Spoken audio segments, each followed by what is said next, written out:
Mau sarapan gratis? Mau? Barang ikannya ada yang mau? Mau juga? Jangan dong, makanannya masih mentah kalau di dalamnya. Nah, pengunjung sarapan gratisnya pada pagi hari ini hanya untuk biota-biota ikan yang tinggal di akuarium utama SeaWorld Ancol. Nah, kita semua sudah berkeliling, ya sudah berada di depan dari akuarium utama SeaWorld Ancol. Kita akan lihat nih, akan ada dua penyelam profesional dari SeaWorld Ancol yang akan hadir masuk ke dalam akuarium untuk memberikan makan bagi biota-biota ikan yang tinggal di dalam akuariumnya. Bersama acara pemberian makan ikan ini berlangsung, nantinya ditemani oleh saya Citra, Cultural Invitation dari SeaWorld Ancol yang akan memberikan beberapa informasi baik mengenai ikannya, akuariumnya, ataupun kapal penyelamnya. Karena ikan-ikan yang sebanyak ini yang tinggal di akuarium SeaWorld Ancol nih diberikan makannya gak hanya dilemparin aja dari atas akuariumnya, tapi penyelam kami akan menyuapi ikan-ikan yang sebanyak ini secara satu persatu. Di sini ada yang makannya masih disuapin nggak? Coba tunjuk tangannya, mana yang makannya masih disuapin? Mana? Oh, masih ada. Oh, ayamnya juga masih disuapin. Oh, masih. Kalau masih disuapin pasti mirip kayak apa? Kayak ikan. Mau nggak nyelipin kayak ikan? Gak mau, gak dong ya. Misalnya ada Kak Cita, enggak, ada ini ganteng-ganteng dan juga cantik-cantik. Nah, kira-kira ada yang bisa tebak kenapa ikan-ikan di sini makannya harus disuapin? Ada yang tahu kenapa? Kenapa? Iya betul, karena ikannya tidak memiliki tangan. Tapi jawaban yang lebih tepatnya supaya ikan di sini gak berebutan saat mengambil makanannya. Karena jumlah ikannya yang cukup banyak, supaya semua ikannya dapat makanannya ya pengunjung. Penyelam kami harus memastikan makanan yang dibawakan, diberikannya itu masuk ke dalam mulut ikannya. Tidak ada makanan yang terbuang, terjatuh ke akuariumnya. Karena kalau ada makanan yang terbuang dan terjatuh dan tidak dimakan, akan membuat makanannya membusuk. Kalau makanannya membusuk, akan membuat airnya tercemar atau kotor. Nah, kalau airnya kotor, akan berakibat kurang baik bagi kesehatan biota-biota ikan yang tinggal di akuarium SeaWorld Ancol. Itu alasannya pengunjung. Tapi kita lihat nih, sepertinya masih belum kelihatan penyelamnya masih bersiap-siap di atas akuarium untuk mempersiapkan pakaian selam, tabung oksigen, dan juga mempersiapkan makanan. Nah, supaya pengunjungnya lebih semangat lagi nih pada pagi hari ini. Di sini Katra sudah membawakan hadiah dari Ichinogami Papercraft yang berada di area museum belakang wahana SeaWorld Ancol. Di sini ada yang mau dapat hadiah nggak? Mau nggak? Nggak mau? Karena hadiahnya cukup terbatas ya pengunjung. Jadi untuk dapetin hadiahnya harus bisa dulu jawab pertanyaan dari Kak Citra. Nah, pertanyaannya mau yang susah atau mau yang gampang? Yang susah aja mau nggak? Nggak mau nggak? Maunya yang gampang boleh. Kalau gitu pertanyaannya seputar biota laut deh yang tinggal di SeaWorld Ancol. Kalau udah kering semua, pasti ini ngelihat ya di kolam sahabat laut, di kolam terbuka yang ukuran kolamnya berbentuk lingkaran, itu ada salah satu biota laut sahabatnya SpongeBob di film kartunnya. Ada yang tahu sahabatnya SpongeBob siapa namanya? Patrick. Pada hewan apa sih, tahu nggak? Bintang laut. Tapi pertanyaannya bukan itu. Nah, pertanyaannya ada yang tahu berapa jumlah kaki dari bintang laut? Coba berapa? 5. Waduh, yang jawabnya 5 semua masih kurang tepat. Coba tebak lagi. Ada berapa? 4. Masih kurang tepat. Berapa lagi? Masih kurang tepat. Bila tunda dulu. Tebak-tebakan karena penyelamnya sudah hadir di belakang sana. Wah, tepuk tangan dulu dong untuk penyelam dari SeaWorld Ancol. Kita kasih lambaian tangan. Halo, kakak penyelam. Nah, ini sudah hadir nih penyelamnya. Kita kenalan dulu ya sama penyelamnya, baru tebak-tebakan lagi. Nah, mulai saat ini sudah hadir ada 2 penyelam profesional dari SeaWorld Ancol. Saat ini penyelam kami sudah membawakan ember putih yang berisikan dari makanan. Ada yang tahu makanannya apa? Ikan. Ikan apa nasi padang? Nasi padang. Kalau nasi padang nanti yang makan penyelamnya, bukan ikannya. Nah, jadi kalau kami membawakan ikan-ikan segar yang berada dalam dari ember putih ini pengunjung. Makanan ikannya yaitu berupa ikan selar kuning, ada ikan kembung, ikan tongkol, dan juga ada oktopus atau gurita. Sekali pemberian makan ikan di akuarium utama SeaWorld Ancol, penyelam pari membawakan makanan sebanyak 50 kg banyaknya, cukup banyak sekali. Sekarang kita lihat nih, sudah mulai muncul biota-biota ikannya. Nah, ini ada salah satu ikan, dia bertubuhnya pipi, gepeng, ikannya selalu tersenyum. Tahu namanya ikan apa? Ikan pari. Udah kenal sama ikan pari pastinya ya. Nah, ikan pari yang saat ini sedang hadir pengunjung di akuarium utama SeaWorld Ancol, jenisnya adalah Jenkins swimray atau ikan pari kelapa, di mana ikan pari merupakan salah satu biota predator laut. Jadi ikan pari sendiri bisa mencari makanan sendiri tuh kalau di lautan. Dan juga ikan pari terkenal sebagai salah satu danger fish atau ikan yang berbahaya. Tahu nggak ikan pari kenapa berbahaya? Karena punya apa? Punya racun. Racunnya ada di mana? Coba yang bisa jawab tunjuk tangannya. Di mana? Di mana? Coba di mana? Di mana? Di buntut atau di ekor? Ekor apa di buntut? Jawabannya ekornya nggak apa-apa. Kita kasih hadiah nih. Terima kasih ya sudah menjawab. Nah, jadi ikan pari sendiri berbahaya karena tadi dia punya racun di bagian dari ekornya, pengunjung.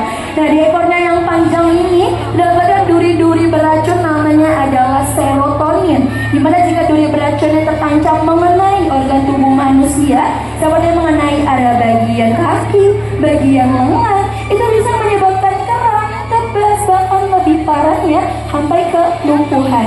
Tapi jika duri beracunnya mengenai organ fatal manusia, seperti mengenai area bagian dada ataupun sekitar jantung, itu bisa sampai menyebabkan kematian. Karena pada tahun 2006 pernah ada cerita pahit yang dialami salah satu seorang pemburu buaya asal Australia, namanya adalah Steve Irwin. Oh, kita lihat tuh, ada yang dipeluk-peluk bersama penyelamnya.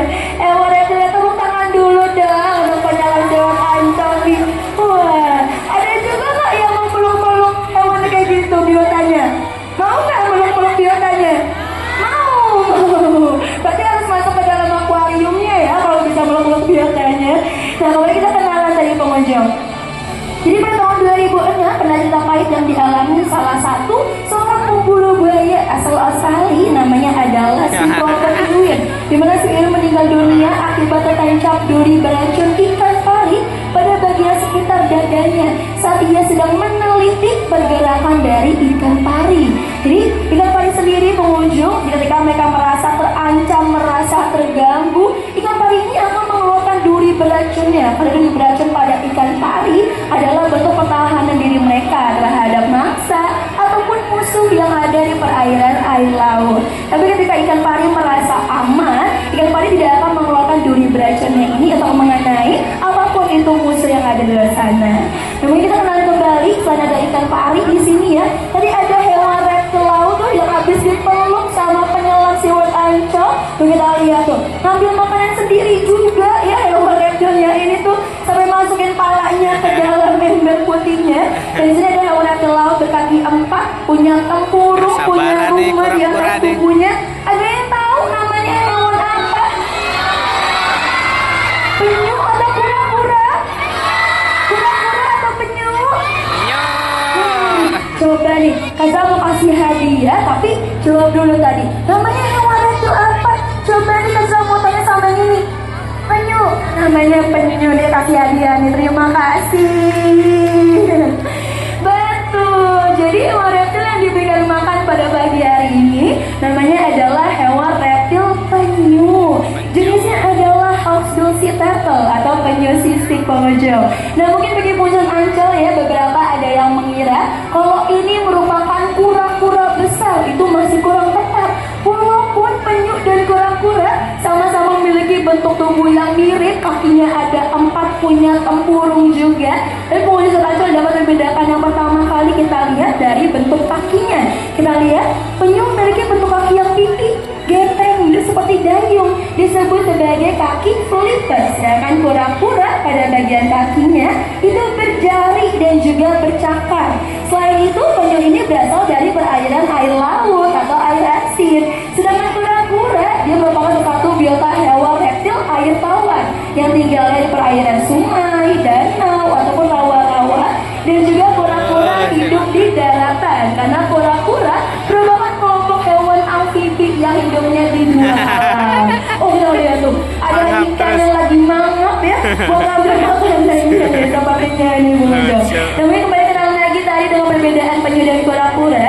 Di mana penyu ini muncul ketika mereka merasa terancam, merasa terganggu, penyu tidak bisa memasukkan kepala serta kaki ke dalam rumahnya atau tempurungnya, karena tempurungnya penyu sudah berisikan dari otot dan juga lemak. Sedangkan kura-kura mereka bisa memasukkan kepala serta kaki ke dalam tempurung atau rumahnya, karena kura-kura masih memiliki rongga di dalam tempurung mereka. Nah, kita telan kembali. Ada juga ikan yang besar tuh di belakang sana, warnanya abu-abu. Ada yang tahu nggak namanya hewan apa? Ikan apa? Ikan kerapu. Betul sekali, kita lihat ikan kerapunya besar sekali. Nah, ikan kerapu ini pengunjung merupakan salah satu biota ikan yang kalau misalnya dimakan dagingnya itu enak sekali. Pernah ada yang coba makan ikan kerapu? Pernah. Gimana rasanya? Enak gak? Enak. Harganya gimana? Mantap. Nah, karena si Wat Antoni punya banyak sekali ikan kerapunya. Kalau dibagi secara gratis, ada yang mau nggak? Mau. Kalau gratis semuanya mau. Kalau pengunjung lihat nih, ada juga yang warnanya kuning. Ini juga ikan kerapu, jenisnya kerapu albino. Sedangkan yang besar di atas sana jenisnya adalah kerapu ketan. Nah, pengunjung Selat Ancol, di mana ikan kerapu walaupun memiliki daging yang sangat enak, ikan kerapu sendiri tidak bisa dikonsumsi saat bobot tubuhnya sudah lebih dari 10 kg. Jadi harus berhati-hati ya. Kalau ada yang memberikan ikan kerapu secara gratis sudah sebesar itu, lebih baik dihindari saja. Karena ikan kerapu yang lebih dari 10 kg ke atas, daging mereka ini sudah mengakumulasi racun. Nama racunnya adalah si guatera. Bila termakannya berlebihan, itu bisa menyebabkan mual, muntah, bahkan lebih parahnya hingga kematian. Jadi ikan kerapu sendiri masih bisa dikonsumsi saat bobot tubuhnya baru mencapai 3-5 kg saja. Lebih dari itu lebih baik dihindari dengan tidak dikonsumsi secara berlebihan atau banyak. Dan di sini yang kerapunya ada yang albino, ada ketak. Kalau di belakang sana jenisnya kerapu lumpur pengunjung. Jadi banyak sekali jenis-jenis ikan kerapu. Nah, ini kembali kenalan dengan biota yang lainnya. Ada juga ikan yang kecil-kecil tuh, warna siripnya kuning. Mereka nggak pernah sendiri, selalu berkelompok atau berkoloni. Disebut sebagai schooling fish. Jadi ikan-ikan yang berkelompok namanya adalah schooling fish pengunjung. Jenisnya beda-beda. Nah, kalau ikan yang warna siripnya kuning, jenisnya adalah ikan botana. Yang warnanya silver, tubuhnya besar-besar ini, jenisnya adalah ikan kue gerong atau yang lebih dikenal sebagai ikan jiti, giant turtle. Di mana ikan-ikan yang hidupnya berkelompok atau berschooling itu memiliki keuntungan kalau di lautan. Keuntungan yang pertama, memudahkan mereka dalam mencari makanan. Yang kedua, memudahkan mereka dalam berkembang biak. Dan juga yang ketiga, ini adalah bentuk pertahanan diri mereka terhadap mangsa ataupun musuh besar yang ada di luar sana. Oh, sudah. Oh, oke deh, kita kasih lambai tangan dulu deh sama penyelangnya. Bye-bye sama penyelam. Dadah. Tepuk tangan dulu dong untuk penyelam dari Selat Ancol. Wah, penyelamnya pengunjung, sepertinya makanannya sudah sisa sedikit. Penyelamnya tidak langsung naik ke atas akuariumnya, tapi akan berkeliling kembali tuh ke sepanjang akuarium utama Selat Ancol. Masih mau hadiah nggak? Mau. Tadi kita lanjut tebak-tebakannya ya. Ada berapa tadi kakinya bintang laut? Berapa?